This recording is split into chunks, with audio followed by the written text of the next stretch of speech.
Selamat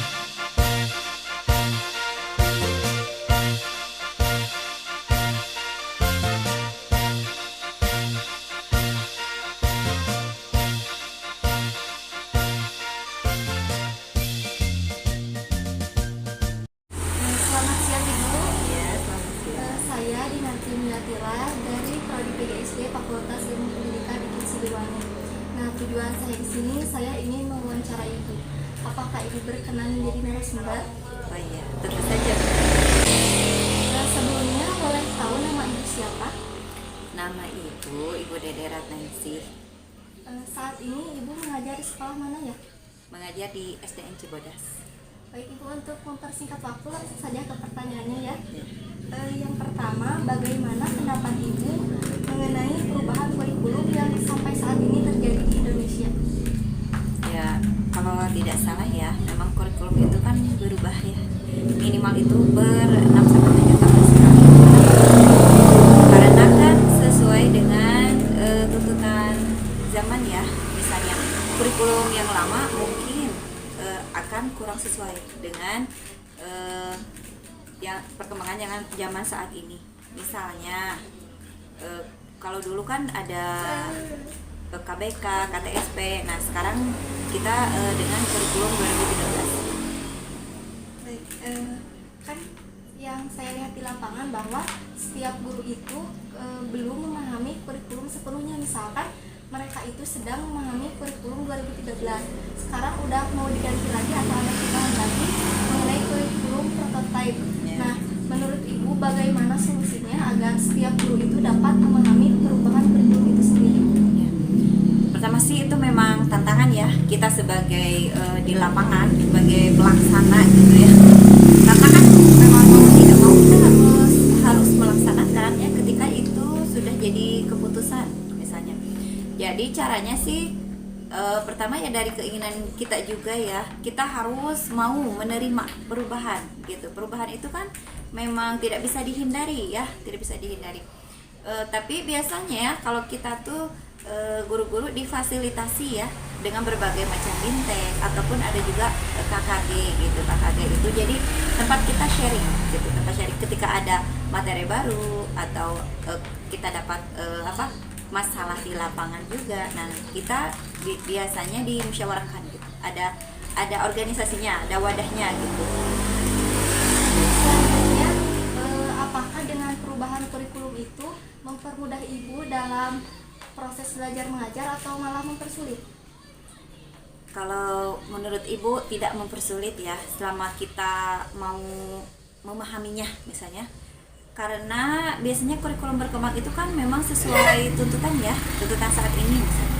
Menurut Ibu sih tidak sulit gitu ya, tidak sulit asalkan kita pertama misalkan mempersiapkannya ya dengan berbagai macam referensi. Jadi kita harus paham betul gitu dengan kurikulum yang akan kita jalankan ya.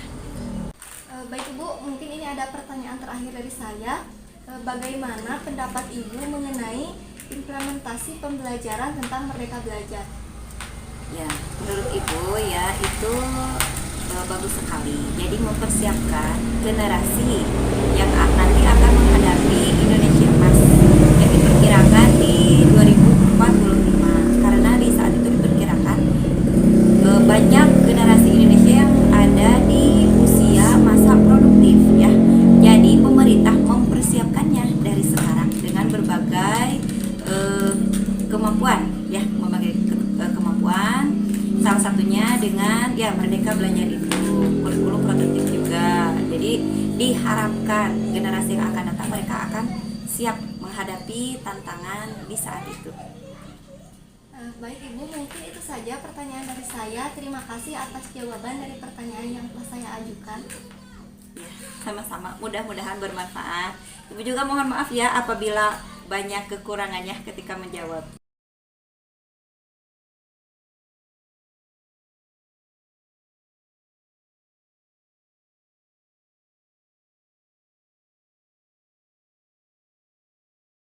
Selamat siang Ibu. Selamat siang. Saya Dinanti Milatira dari di PGSD Fakultas Ilmu Pendidikan IKIP Siliwangi. Iya. Nah, tujuan saya di sini saya ingin mewawancarai Ibu. Apakah Ibu berkenan menjadi narasumber? Silakan. Baik Ibu, terima kasih atas kesediaannya. Sebelumnya boleh tahu nama Ibu siapa? Nama Ibu Widaningsih. Saat ini Ibu mengajar di sekolah mana ya? Ibu mengajar di SMP Negeri 2 Cisarua. Baik Ibu, untuk mempersingkat waktu langsung saja ke pertanyaannya ya Bu. Baiklah. Baik, pertanyaan pertama, bagaimana pendapat Ibu mengenai perubahan kurikulum yang sampai saat ini terjadi di Indonesia? Perubahan kurikulum yang terjadi di Indonesia ini cukup membuat guru-guru begitu kesulitan.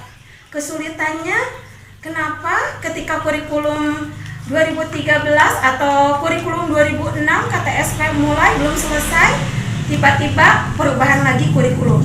Sehingga mau bagaimana guru meningkatkan mutu pendidikannya terhadap anak. Ketika mutu pendidikannya bagus, tiba-tiba kurikulum pun berubah.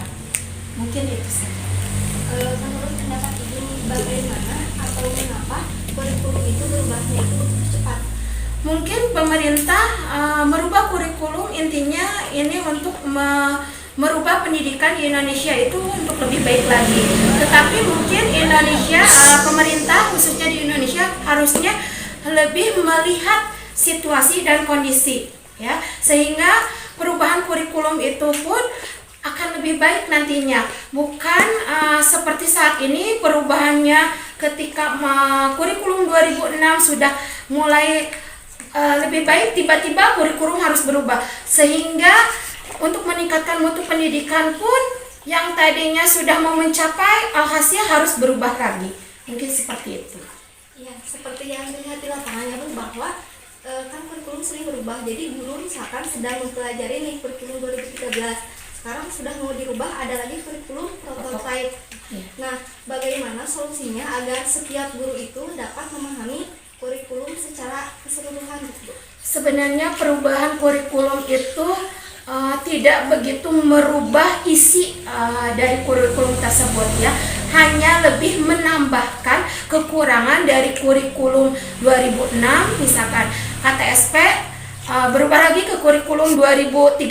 Sebenarnya tidak begitu banyak perubahan, bahkan ini lebih baik sebenarnya, ya, karena di dalam isinya itu memperlengkap kurikulum dari 2006 ke 2013. Bahkan ini mempermudah atau membantu bagi kami selaku guru gitu, ya, untuk mengajar di kelas dengan adanya kurikulum gitu, ya. Tetapi karena perubahannya begitu cepat sehingga yang guru-guru kesulitan gitu. Kesulitannya ketika kita ingin menerapkan kurikulum KTSP ini sudah mau tercapai dengan baik, tiba-tiba kurikulum harus berubah, sehingga kami pun harus mengikuti perubahan yang dilakukan oleh pemerintah. Mau tidak mau, yang seorang pengajar tetap harus mengikuti apa yang pemerintah keluarkan.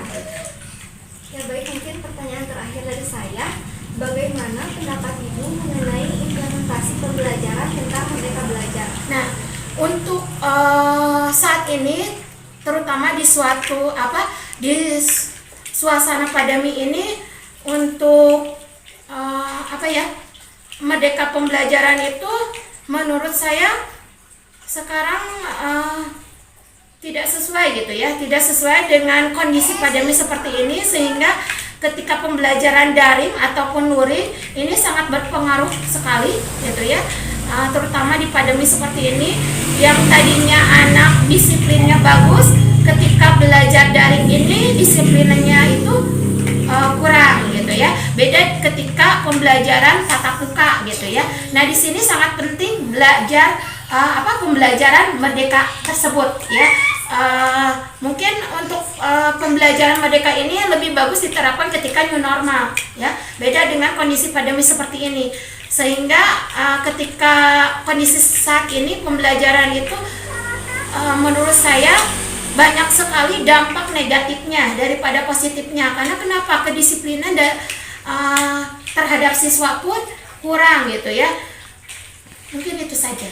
Ya baik, mungkin itu saja pertanyaan dari saya. Terima kasih atas jawabannya dari pertanyaan yang sudah saya ajukan. Iya. Mudah-mudahan apa yang saya sampaikan bermanfaat. Ya, baik. Terima kasih, Bu. Iya.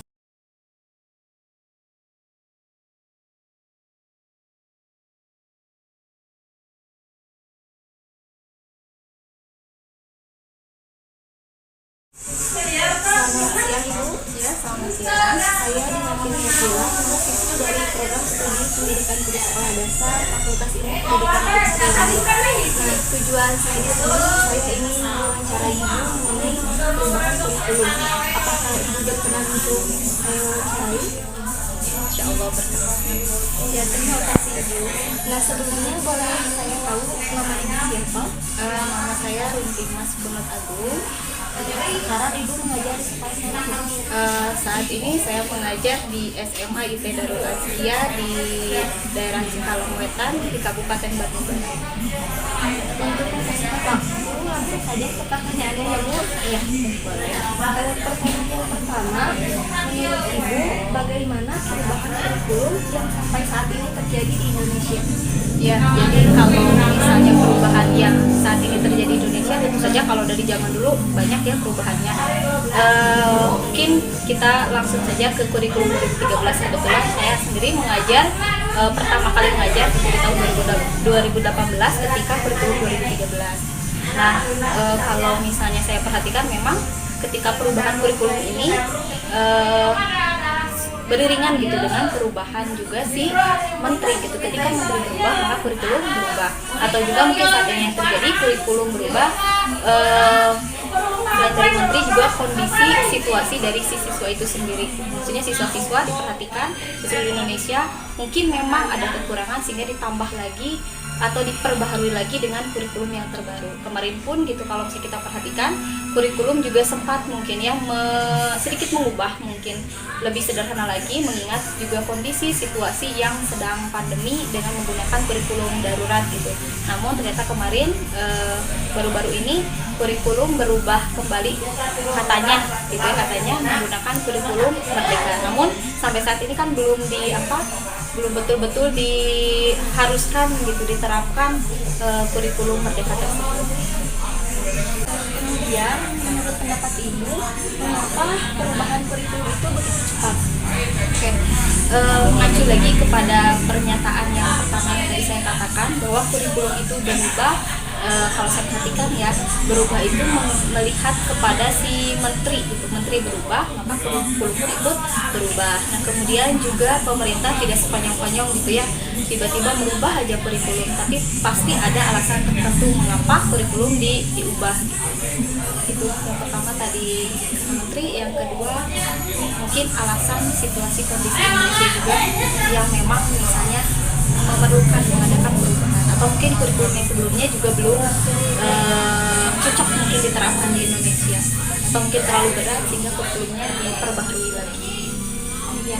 Kemudian yang saya lihat di lapangan kan banyak guru yang belum paham sepenuhnya mengenai kurikulum, misalkan kurikulum 2013 saja guru tersebut belum dapat memahami sepenuhnya, tapi sekarang udah mau ada perubahan lagi.